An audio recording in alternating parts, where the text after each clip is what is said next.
Nice to see everyone getting on. Welcome again to our webinar, Exploring the Reach and Impact of Basic Needs Services at Postsecondary Institutions. My name is Michelle Hodera. I'm a senior leader at Education Northwest. Again, please introduce yourself in the chat.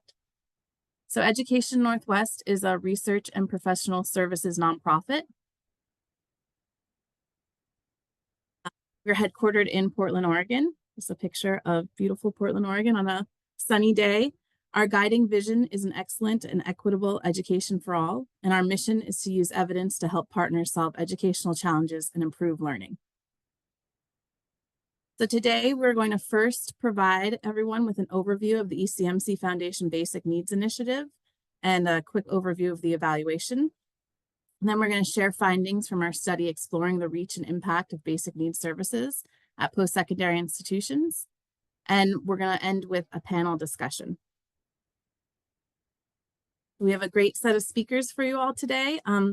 First, we're going to hear from Ireri Rivas Mieri Taran, a program officer at the ECMC Foundation who leads the Basic Needs Initiative.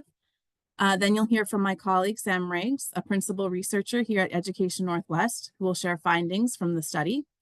And then we have a panelist, a group of panelists, Emily Portillo, Senior Program Manager, Bridge to Finish at United Way of King County, Sarah Grace Kashchek, Outreach Programs Administrator at Hunger Solutions Institute at Auburn University, Laura Salinas, Director of Equity and Student Wellness at Lake Tahoe Community College, Elizabeth Ballant, her colleague, who's the Director of Institutional Effectiveness at Lake Tahoe Community College, Kathy Studi, a Senior Research Analyst at Mount San Antonio College, and Rigo Estrada, the Director of Basic Needs Resources at Mount San Antonio College.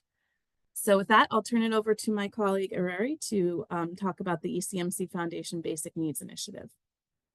Thanks, Michelle. Hi, everyone. Good morning, good afternoon, depending on where you're dialing in from. Thank you so much for making time to join us this Friday.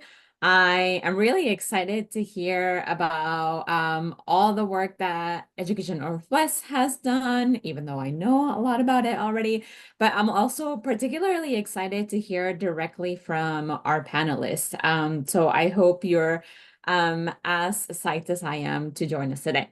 I just want to give you a super quick overview about ECMC Foundation and our Basic Needs Initiative. But really, I want most of the time to be dedicated to our wonderful panelists. Next slide, please.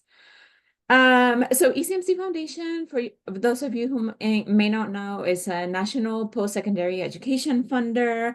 We're really focused on supporting learners succeed in their academic journeys. Our mission is to improve higher education for career success among underserved populations through evidence-based innovations. And you'll hear about some of those here today. And we really want to see all learners unlock their fullest potential and reduce the barriers that may prevent them from. So next slide, please.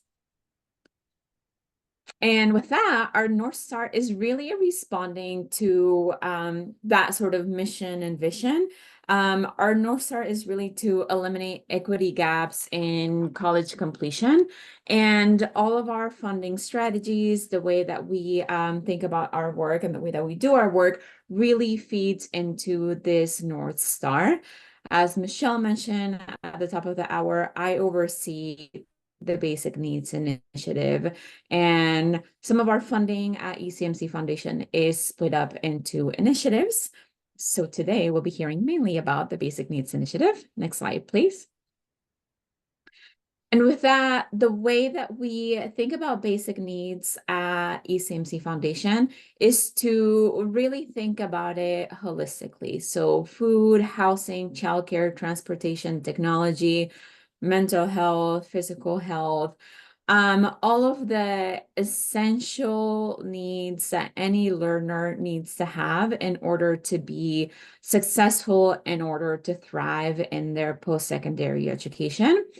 And we're also a learning foundation. We really take lessons from our grantees and internally understand and externally to understand that this definition may change over time as we learn more, as our grantees, as learners, students on the ground share more of what they're facing on a day-to-day basis. Next slide, please. And so for the basic needs initiative, we began funding in that lens in 2018. And that's really when the foundation took a strategic interest in this type of work. In 2019 is when we made a grant to 7 organizations. Internally, we call them the Basic Needs Initiative 7, and they're listed at the bottom of the slide. If you want to learn more about all of them, you'll hear from some of the partner institutions that worked with some of our grantees today. So super excited about that. And then from there, again, we are just learning so much from our grantees, from the partner institutions that work with them, and we've updated our strategy ever since. Right now, ECMC Foundation is in this sort of second strategic phase of the Basic Needs Initiative. And I'll tell you about that in the next slide, please. And that focus for that next phase is really around growing data capacity, scaling effective practices, and informing policy reform. I can dive more deeply into what each of these means. You can also find more information on our website. But again, for now, I really want to make sure we have plenty of time to hear from the panelists today.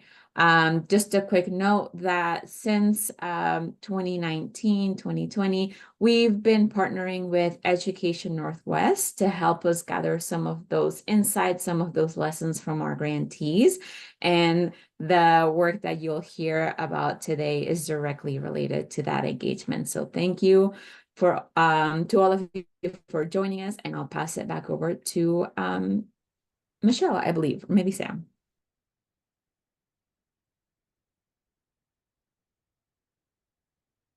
So before I pass it to Sam, I just want to give you a little bit of context. So the findings you're about to hear are part of a larger evaluation of those Basic Needs Initiative 7, those 7 organizations who were supporting post-secondary institutions between about 2019 to 2023. So during this evaluation, we were documenting the activities and the outcomes of these 7 grantees. And then we were working with their partner post-secondary institutions to collect data to understand the implementation and impact of basic needs services and resources on college students. And I want to acknowledge the full evaluation team, which you see here before you, a wonderful team. And we're wrapping up this, evaluation of the first 7 right now to share findings from our look at a select number of institutions looking at student level data. So I'm going to pass it to Sam right now.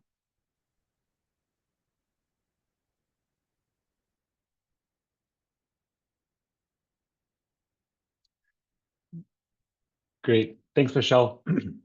So I'm going to start by sharing some select findings from the report, and you'll be able to find the full report and all the associated materials on our website, which we will share at the end of the presentation.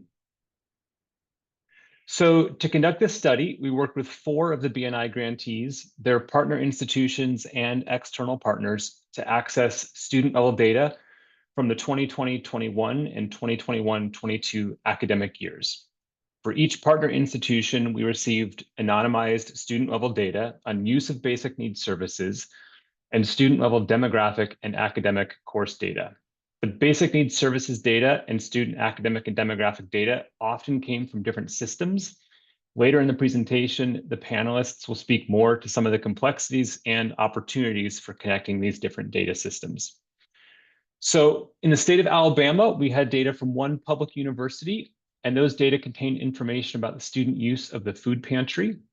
In Arkansas, we had data from 4 community colleges, and those data included information about student use of food pantries as well. The food pantries were in the process of transforming to larger benefits hubs during that time. In California, we received data from 5 community colleges, and had information about the service types that students were receiving from the basic needs centers on their campuses. And in Washington, we collected data from 9 community colleges and 1 public university. And these data included information about the services that students received from the benefits hubs that were located on their campuses. The basic needs service data that we received from partner institutions categorized their services in many different ways. And so that we could combine data across the institutions found in our study, we aggregated these different services into a set of 8 different categories of basic needs services. So when we talk about food assistance in this report, that includes access to campus food pantries, meal vouchers, financial support to purchase food, and food delivered through DoorDash. When we refer to emergency funds, this includes any emergency financial assistance or grants that didn't have an explicitly stated use. When we refer to housing assistance, this includes both ongoing and one-time financial support to pay rent and utility bills, hotel and motel vouchers, help applying for Section 8 housing, and off-campus moving assistance. The data we receive on financial planning, employment support, and legal assistance are not further disaggregated, so we look at those at that category level. When we talk about access to technology, this includes things like financial support to pay internet bills, use of a hotspot or a laptop, or financial support to purchase any required course supplies. We also have information about transportation assistance, which includes things like financial support to pay for gas or car repairs. Healthcare, mental health, and personal care includes mental and physical health services or referrals or receipt of hygiene supplies. And childcare assistance includes any financial support to pay for childcare services or other related expenses. So the other thing you can see in this table is that we had food assistance data from all institutions that provided us with data in the study. We had information about emergency funds, housing assistance, and healthcare assistance from California and Washington institutions. And we had information on access to technology, transportation, and childcare just from California institutions, and financial planning information just from Washington institutions.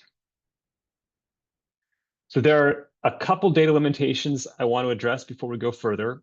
So one, as we just showed on the last slide, while we have complete data on food assistance, we have incomplete data on other types of services.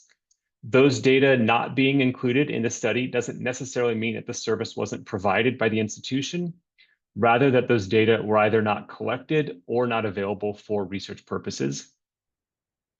The second limitation is that not all of the student records for use of basic needs services could be matched to demographic and academic data. And so as I just mentioned, oftentimes these data were obtained from different systems or different offices. And so we encountered some difficulties matching those records. We'll talk more about this with the panel, and there are more details around this in the report as well. The other note to flag is that the data reporting capabilities for all services likely improved between the 2020-21 and 2021-22 years as a result of the support that the partner institutions received from the BNI grantees. So changes that we see between the 2 years can likely be attributed to improvements in data collection and changes in student use of services. So the sample for our study includes the 22-year and 4-year colleges and universities. They enrolled more than 260,000 students in the 2020-21 academic year and about 218,000 students in the 2021-22 academic year. More than 2/3 of students identified as students of color. About 21% received Pell Grants. Nearly half of the institutions in the sample had a minority serving institution designation, and nearly all were community colleges. So I'll start with some of the findings around student use of basic needs services.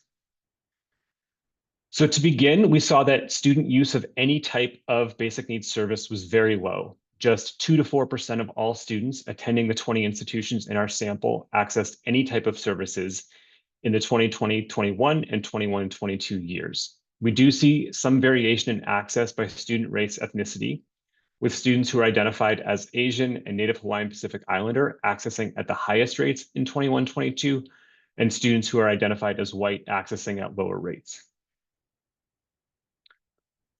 So to contextualize this finding on student use of basic needs services, we compared the data we collected on student access to food assistance at the 20 institutions against nationally representative survey data on student food insecurity collected through the National Postsecondary Student Aid Survey in 2020.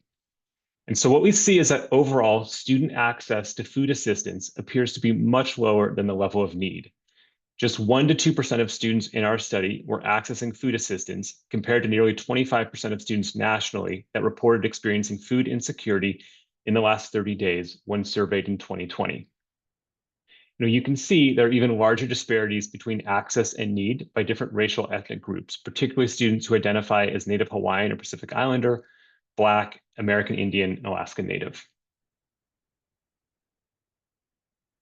Among students who accessed services in 2020, 21, and 21, 22, more than half were accessing food assistance.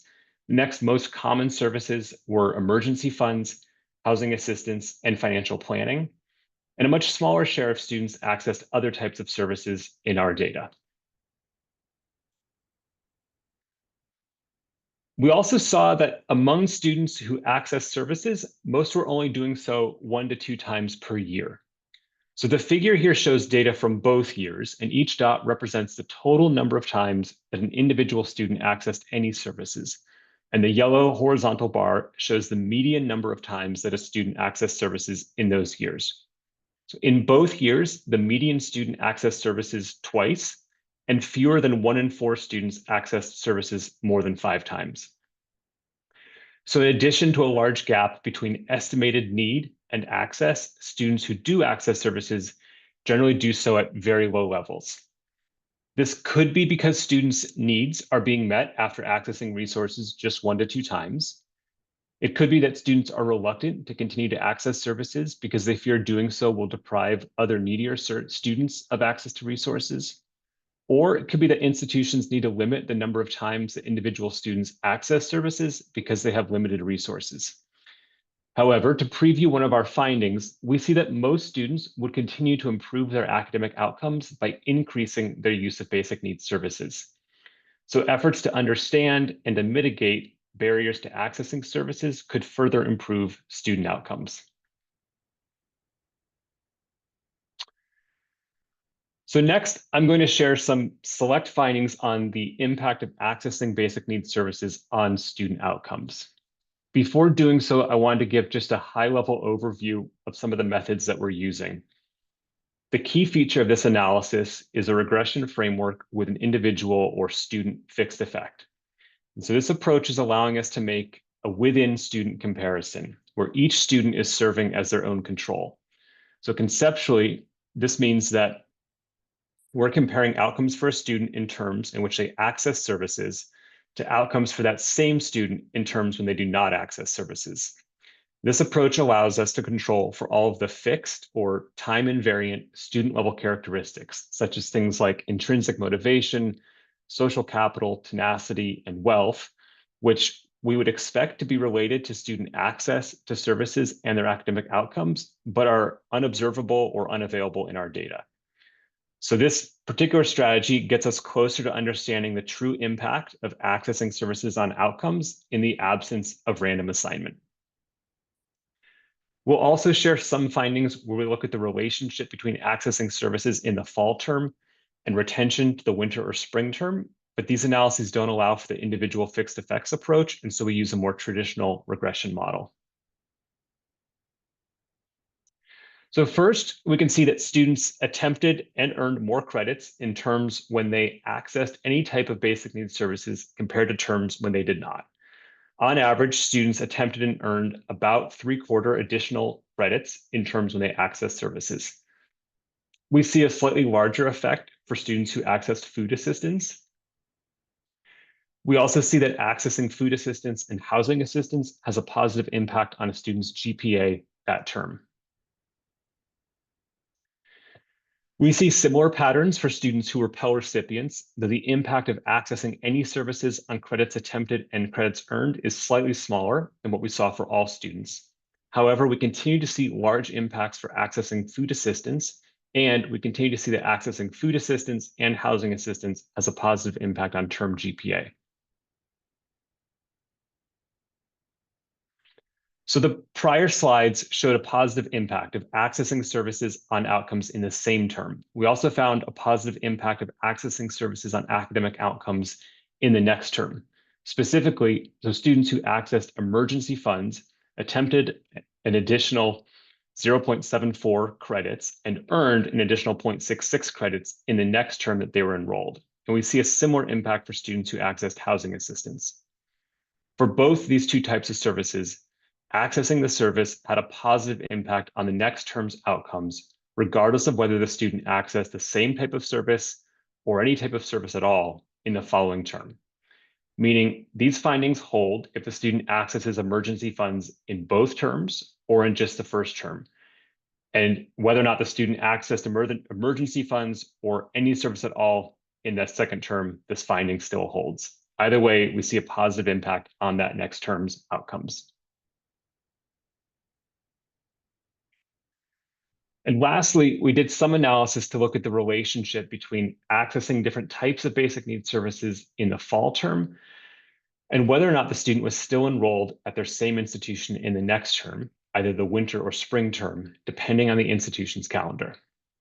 We see that there's a positive relationship across these different types of services. So students who accessed food assistance were 6 percentage points more likely to retain to the winter or spring term than observationally similar students who did not access food assistance in that fall term.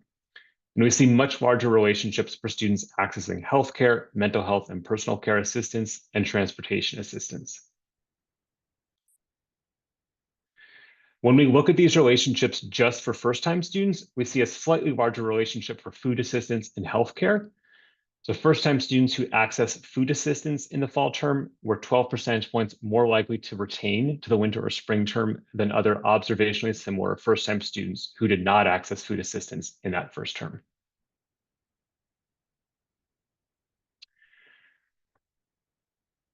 So overall, our findings show that there is likely a very large gap between student access to basic needs services and student need for those services. We see that students who do access services do so at very low rates, but we also find that for students who access services, doing so has a positive impact on short-term academic outcomes, including credit accumulation, GPA, and fall to spring retention. So I'm going to close with a few recommendations that stem from these findings, and then we'll hear more from the panel. So first, the gaps that we observe between estimated basic needs insecurity from the NIPSAS data and student access to basic needs services among the 20 study institutions can partially be attributed to limitations of existing data systems. Across the entire sample of all institutions partnering with the ECMC Foundation BNI grantees, low data capacity was a common theme. In a survey that we conducted as a part of this evaluation in spring 2022, we found that only 14% of institutions reported that they were at full implementation for collecting and using in-depth student data.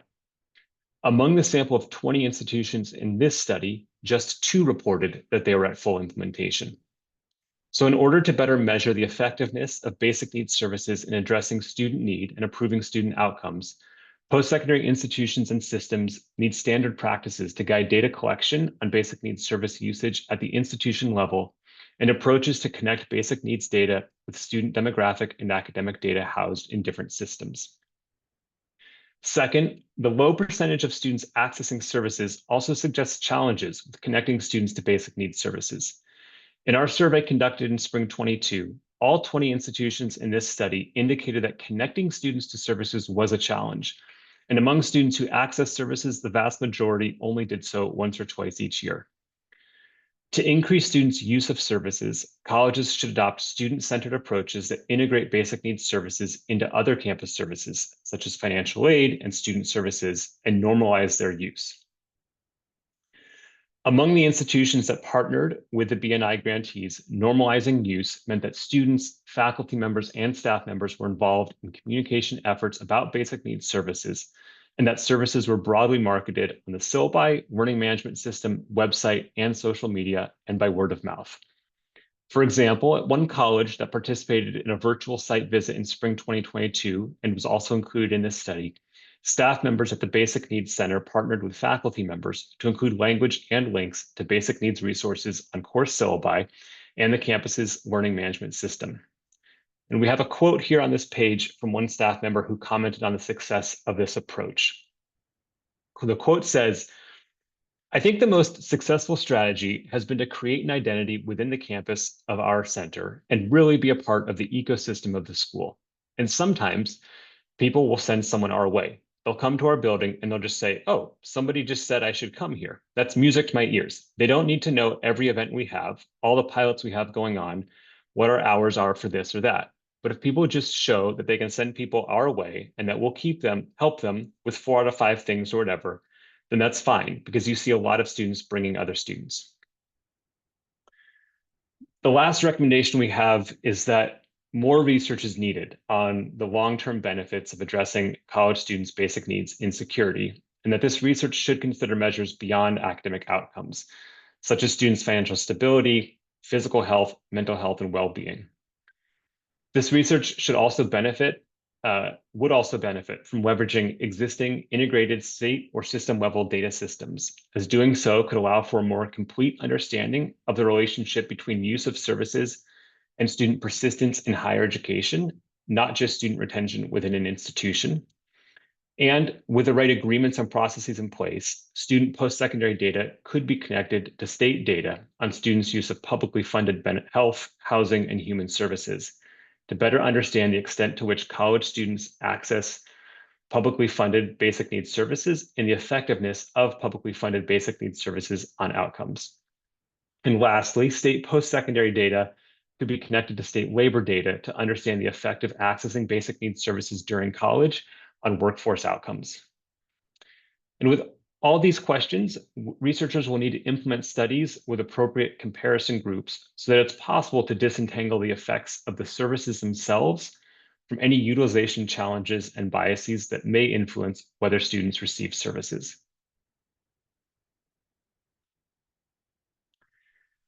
So more information about the evaluation, including the report and briefs and other associated materials, can all be accessed on our website by following this code on the screen.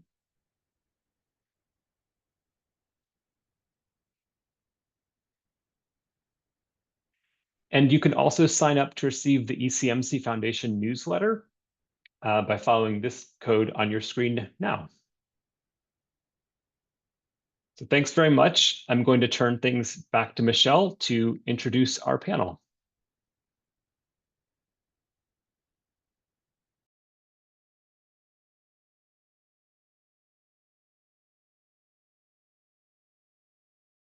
Thank you, Sam, and welcome to our panelists. Welcome back. So I'm going to start with asking each of you to introduce yourself and tell us about your current role and where you work and how you are involved in collecting, linking, and using data on student basic needs services. And I'm going to start with Emily from United Way of King County. Great, thank you. Hi, everyone. My name is Emily Portillo. My pronouns are she, her, hers, and I'm a senior program manager at a nonprofit in Washington State called United Way of King County, and I oversee our college completion work known as Bridge to Finish. Through this work, we fund and implement a one-stop basic needs resource hub called the Benefits Hub in partnership with 9 community and technical colleges and 1 public university in King County. In my role specifically, I manage our data tracking system called Apricot, and I set our data collection protocols, which involves an intake form to gain information and consent from students. Additionally, I help prepare our data for evaluations, including the data set that was involved in this study. Thank you. Sarah Grace. Hey, I'm Sarah Grace Kaschek. I am an outreach programs administrator for the Hunger Solutions Institute. Also, quick caveat, I apologize if there's like a lot of white noise while I'm talking. I have multiple fans running in my office because they have somehow turned the heat on in our building, and we're in Alabama where it's 80-something degrees outside. So it's been a really fun day. But I have the pleasure of overseeing our hunger and higher ed work within Hunger Solutions Institute. And part of that is overseeing our Hunger-Free Higher Ed program, which works with 30 institutions across the state of Alabama. In that process, we help institutions assess the prevalence of food insecurity on their campuses. And then we also help institutions kind of assess what their campuses are already doing to help with basic needs issues, and then kind of assist them in developing action plans to sort of further their supports and resources for their students. Thank you. Laura? I'm Laura Salinas. I'm the Director of Equity and Student Wellness at Lake Tahoe Community College. I oversee several of our student support programs at our community college campus, which includes our basic needs services, as well as support for other marginalized and underrepresented student groups. I set up the initial systems to start collecting data for basic needs services. At first, it was just intake forms, and now it's with stronger collaboration with our institutional effectiveness office. And I leverage this data for grant reporting, calling in folks into the work, and shifting our campus culture with understanding and destigmatizing basic needs. Thank you. Elizabeth? Hi, I am Elizabeth Ballant. I work with Laura Salinas, who was just talking about the work at Lake Tahoe Community College. I'm the Director of Institutional Effectiveness and definitely consider myself part of Laura's support team. And I pull in our data. We're a colleague-based data set. So I pull in the demographics and academic outcomes. And we are an institution that really lean into cohort identifications. So using that, I can also identify what other programs our students are involved in. As earlier when Sam was talking about the integration, helping improve the quality of the services across the board. We have this data. There's still a lot of room on how we can use it more effectively, but that's our goal. And I take this, with the data I do have, we've created dashboards for visualization, and we're building business object reports to help summarize the impacts that we see. That, of course, it's so multifaceted. It's a challenge, but it's a fight we're going to continue fighting. Thank you. Thank you. Rigo? Good morning, everyone. My name is Rigo Estrada. I serve at Mount San Antonio College as the director for our Basic Needs Resources program. We facilitate our food pantry amongst our other basic needs resources programs. And in terms of collecting data, ensure that we have the appropriate systems in place, the appropriate platforms for our teams to be able to collect the data and the services that we provide when our staff meets with students. Thank you. Kathy? Hi, my name is Kathy Studi. I'm the Senior Research Analyst at Mount San Antonio College, and I work in support of Rigo and his team, serving the basic needs students. Rigo provides me with student information of types of services accessed and when, and I am responsible for linking that data to provide him further demographic data on the students, the student outcome data, and some various types of data that he requests so that he can understand and possibly market to the students that come into the Basic Needs Center on some of the other services available across campus. Great. So we'd like to hear about a little bit more about how your organizations and institutions are using this data. So starting with Sarah Grace, can you tell us what kind of basic needs data your college is using and how you're using it? Yeah, so I know specifically at Auburn, like in the data collection that Sam discussed, what was collected was students who were using the campus food pantry, and basically like what semester they were using the food pantry. That has since evolved to a new system, which I think was really highlighted by some of what was lacking in that data. So that's been really great to see. As I mentioned, I work with several other institutions across the state. And so they're also collecting data, like I mentioned, on who's accessing their services, when they're accessing their services, and then trying to follow up with those students as well to see kind of how that's impacting their student success at the institution. Great. Laura, can you talk about how you're using basic needs data? Yes. So I would say since we started as a participant in the study, we really have expanded our data collection. And again, it's through the efforts of our coordination with institutional effectiveness. And some of the data that we collect is through our intake forms, our reports, and our dashboards. And some of those data points being our demographics and contact information for students to follow up, keep that constant communication and understanding the intersectionalities of our students for specific support. And then we also track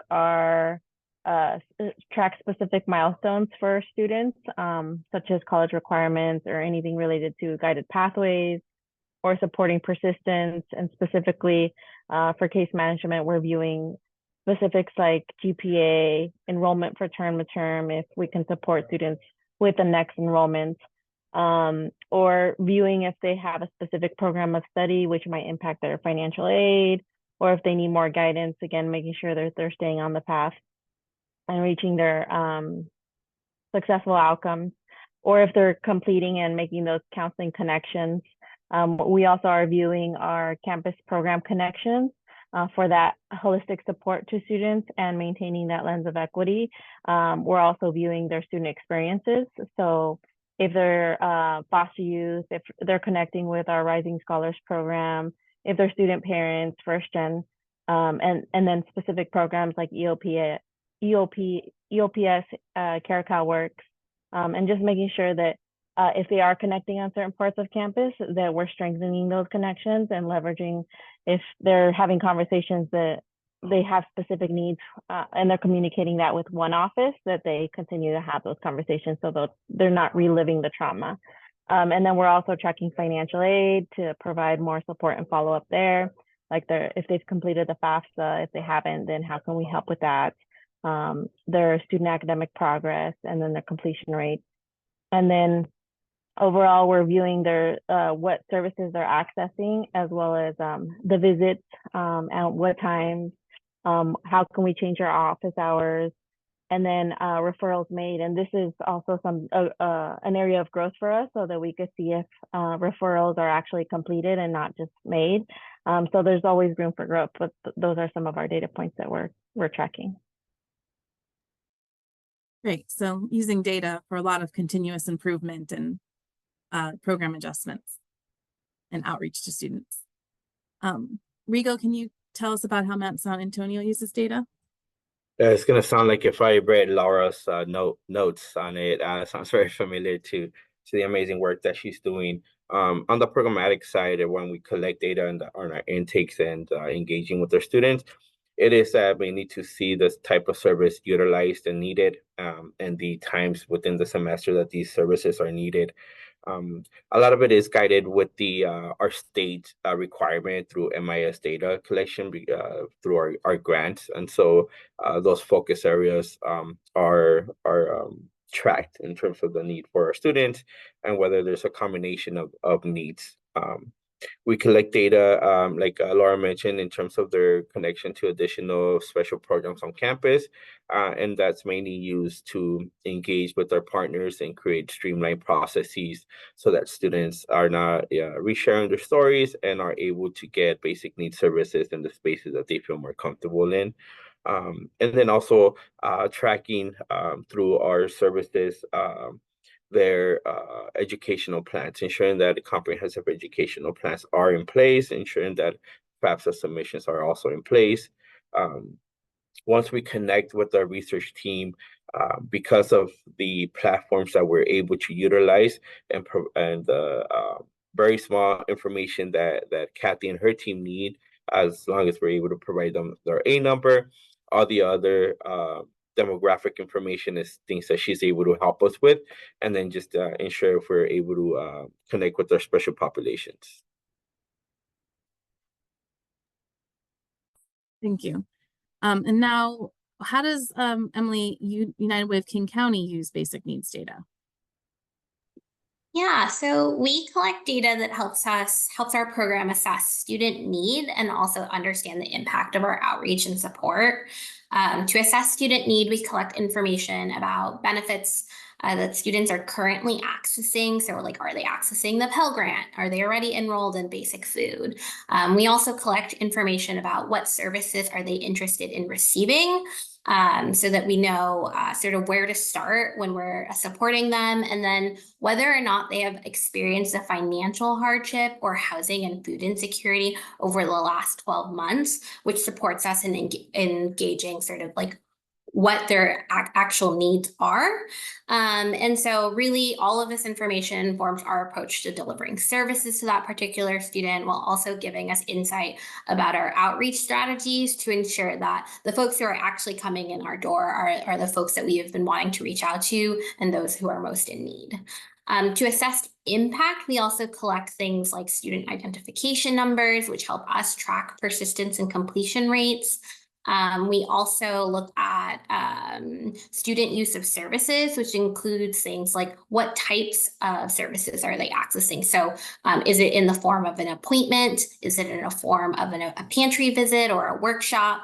And also what extent of services, or like what depth of services are we providing them? So for some students, we're providing them as little as just basic information about how to apply for services. But for others, it's much more in depth, like referrals or enrollment of services. And this really helps us understand, like, where should we continue investing our resources, and what are the things that students actually want and need. Additionally, it also helps us understand, like, what is a normal journey that a student might take when accessing basic needs resources, and whether or not our supports actually led to students receiving benefits. I think early on as a program, that was one thing we didn't have insight into that I really wish. A lot of what we said was like, oh, we met with a ton of students, but we were never able to really say, like, what did that lead to? And it was really helpful to know how many students were actually receiving benefits after they connected with us. So thank you. Great, thanks. So now let's hear from the institutional research offices about how you're working with the basic needs staff on, collecting using basic needs data. So can we start with you, Kathy? Yes. So as Rigo mentioned, he provides the IR office with student ID number, type of service, date of service. We are an Aleutian Banner campus. We have a operational data service, a data warehouse where all of our, the majority of our data is kept. We do have several other non-connected data sources that make providing all of the data that he needs a little bit challenging. But I'm able to use the data warehouse. We have a specialty built demographics data table. We worked with our IT department to create a specialized view for us so that we have the main demographic data, excuse me, gender, ethnicity, age. It also contains first gen status, veteran status, disabled student status. It contains Pell and Promise award recipients. So it's very easy for me to go and capture a great deal of demographic data with one query. In addition to that, I also connect with our enrollment data to ensure that students are currently enrolled, to determine whether or not there are in our credit or non-credit cohorts, and to access the student outcome data as well. And Elizabeth? I would say here at Lake Tahoe Community College, we're very fortunate that we have a very well-developed integrated database that pulls in lots of different data sources that we work with. That said, that when we utilize the cohorts, and Lara and her team, they working with IT, we had the cohort identified, it's going directly into our colleague data system with the cohort tag as well as the start and the end date. And then in the IE world, we pull from that on who are active students utilizing basic needs and who have a term, an end date on it, and work from there. That said, we still have a number of information, as Laura was talking about, the input information that's living outside of our world. So we don't have those pieces yet. We have so much data in regards to how to follow a student in their progression. When Laura was talking about the guided pathways framework, we have all those data points and pulling it out. I would say our two challenges, so to speak, is because we have so much data, what is the meaningful data? And then the other is, how do we pull in this additional information that we know about the students on the basic needs and bring that in as well? Because we can bring in standalone Excels into our operating data system. You know, it's kind of catchy because then you've got something that's dated rather than the colleague that's providing the daily refresh. But it's something that is worthwhile expanding on and bringing in. So that's what I have for a vision on that. So lots of data. We've got like the dashboard. It's all great, but how do we make it better? And how do we make it more useful for the basic needs team? Because that's, again, IE is support. And we're always trying to find ways to most effectively support the efforts.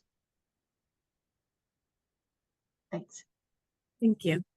And then United Way of King County, Emily, can you tell us how you work with the post-secondary institutions on linking data from the benefits hubs?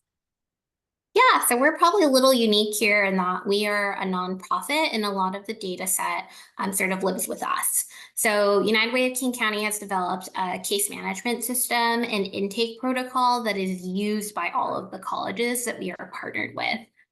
Through this system, the colleges administer an intake form to students to collect information and their consent so that we can evaluate the information that we collect. And then they also track their engagement with students in this platform. These intake forms are reviewed and approved by the institutional research offices at each college. And what that does is it gives United Way permission to collect student IDs and to request consent from students to use their information for evaluation. These approvals would not be possible without our college partners, as they're the ones who actually facilitate the approval processes on the colleges. And so that has been really, really instrumental to being able to have a shared system at each location.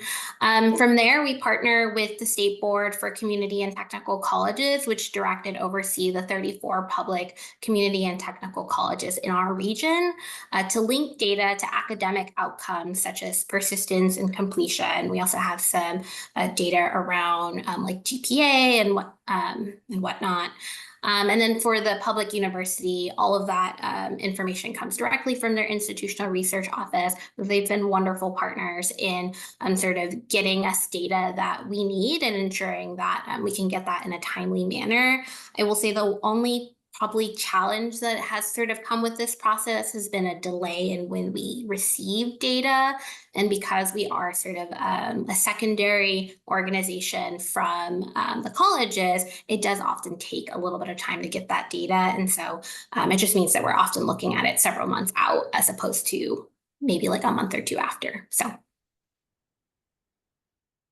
Thank you for that perspective from a nonprofit. Before I ask the last question, I'm going to pivot to these questions coming in from the audience. So Ned asked about, we found in the qualitative data collection we did for the evaluation, students talk about not wanting to take up services meant for other students who are needier than they were. And so Ned's wondering if anyone has encountered this concern, and what, if anything, are you able to do to mitigate this concern with students?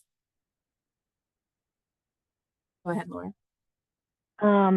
I feel like the best approach that has worked at Lake Tahoe Community College is normalizing the access for everyone, and that's how we also brand it, is basic needs services. I know that there's limitations to funds and support services for other campuses to do this, but right now it's working for us to say that basic needs services is for all, and it's opening while we have our processes to assess need and offer different support services for based on need. For the most part, our food, with some limitations and support services are available to all students. And so that has really destigmatized the idea that I only really need this when it's an emergency. But we're reaching them before they are having those emergencies or are at risk of that. And then also I mentioned being able to leverage the data to call in folks into the work. And that also, a big part of that is our faculty and adding statements in their syllabus about our services, having them ask us for a classroom presentation so that the students learn more about, from our perspective, about what basic needs services can do for them, or even just putting it on our website. But really, there's also faculty that encourage students to sign up because they know they're going to probably need it. So yeah, really destigmatizing it has made all the difference for it not to be like a major barrier when it comes to that point. I will also add, Laura, that I think for us it's been helpful to tell students, right, that the more they access this service, the more that they tell other students to access this service, that the more data we then have to show how people are using it and to prove why these services matter, why they need funding, et cetera, et cetera. And so sometimes when I tell students that, like, no, I want you to come so that I can continue to show, that we need to have this program needs more money, things like that. They're like, oh, okay, that makes sense. Yeah, we can do that then. So that has been helpful for us too. And if I can share, so for our program model, we leverage AmeriCorps members as sort of the way that we pilot and scaled this program. And I think one of the unique distinctions between members and staff was that members always had time. Time to be able to make and build relationships with students because they weren't being asked to balance a number of other responsibilities. And I think being able to have that time and sort of develop that trust with students showed them that, like, this is for me, I'm allowed to access this, that this resource is available and abundant, I think sort of also helped people feel more comfortable accessing it, even if they thought maybe it wasn't for them or that maybe there wasn't space for them when they were able to see that there was lots of time, lots of staff available for them.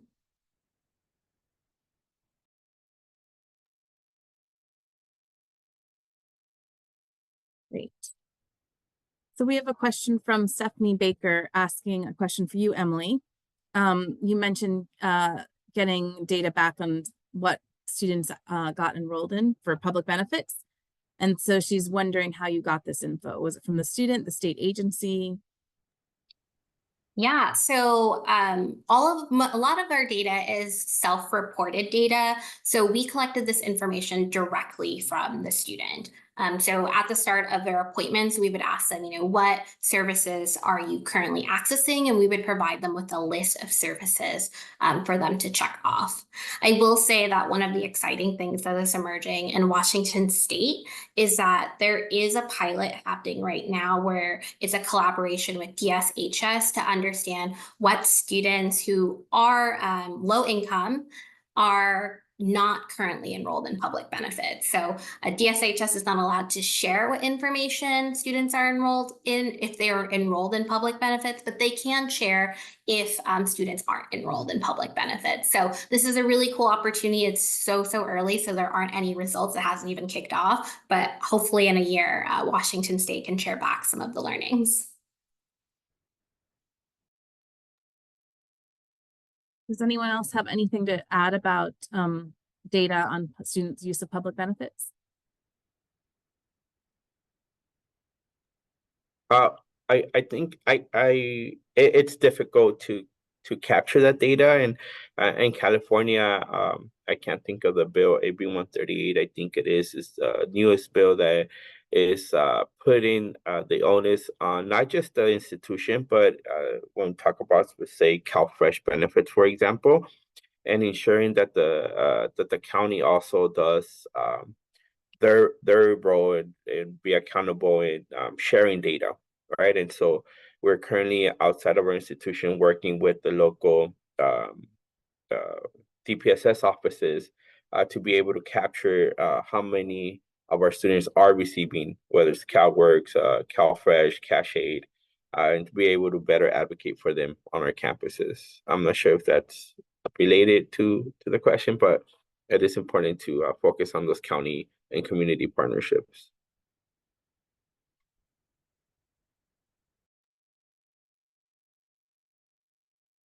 Okay, we have a question from Elmira. How do you access and handle sensitive student data, such as immigration status? Make sure you direct them to resources that are available to them. Anyone have a response to that? Including the IR staff. Go ahead, Rigo. That's a really good question, and this a learning opportunity, which is something that we've realized at Mount SAC, and I've actually have a scheduled meeting with our friends at the Dream program, specifically on campus, to have these discussions. In short, we currently do not collect data, like specifically immigration status data. And which has been difficult, right? Especially when we're talking about our resources and we're bunching them together. We're talking about CalFresh, we're talking about food pantry, we're talking about housing, but then obviously there's some limitations on the access to some of these resources. And so it's become internal practice to have these conversations one-on-one, but we have not learned yet what would be the best way to collect this data, or even if we need to collect it, or just rely on our partners that work specifically with these populations to build these relationships inside. And so it's definitely been something that we're trying to figure out on Mount SAC.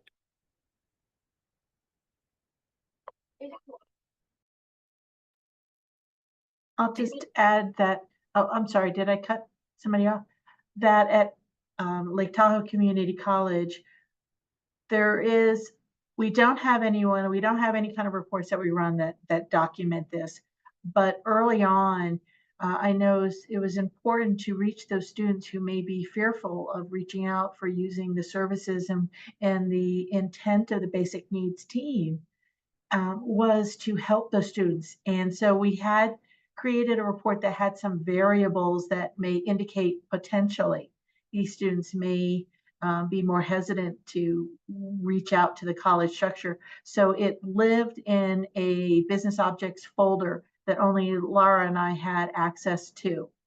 And it's something that we haven't utilized since, but its intent wasn't for any kind of tracking purposes. It was like, hey, these students may be requiring additional services and may have elevated resistance to doing so. So the idea was, how can we help some of the students that may go kind of try to go off the radar, but it's never a tracking or any kind of document like that. It was just how can we possibly help? And I'll just add fairly quickly, because I know we're at almost at time, but we also ask that they self-disclose on their intake form, and we're finding that more students are self-disclosing because they see the greater benefit of connecting to services. But again, confidential and closely guarded. Okay, I'm gonna ask one more question and maybe we can get one response. So one lucky person. So the question is if a foundation offered you unrestricted funds today, how would you use it to get the most impact?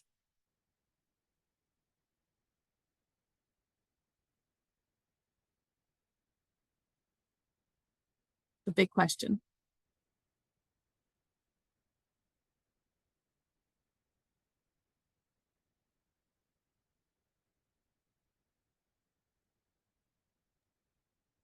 I'm happy to jump in if no one is eager to. I think this actually might build off of the question that came before this, which is, I think one of the things that is really challenging about working with like the real fear that is like embedded in like being an immigrant in this country is so real. And even as laws sometimes change to be better, they're not always supporting our students. And so one of the things we've been really intentional about in our program has been making sure that each of our services has a service that is similar that does not have an immigration status connected to it. And so we're very lucky in Washington State because there are a lot of resources that are publicly funded by the state that support that effort as well. But that sort of correlates with what I would ask is I think one of the things that is helpful is to be able to have resources available for students, and particularly students who are most marginalized, most unable to access some of the services that are well funded through the federal government. That's what I would do. I know through United Way of King County, we've provided things like housing support. And so those funds, when we're not able to get a student access to the community housing resources, we always know that we have a pot of funds that we can pull in to support those students that are really, really flexible. And so that's what I would spend the money on. Great. Well, thank you so much. So that's the end of our webinar. Thank you to the panelists and participants for everything you do for students. Thank you to the ECMC Foundation for leading this basic needs initiative. Thank you to Sam for presenting some really impactful study findings. And we hope you all have a wonderful Friday and a wonderful weekend. Thank you.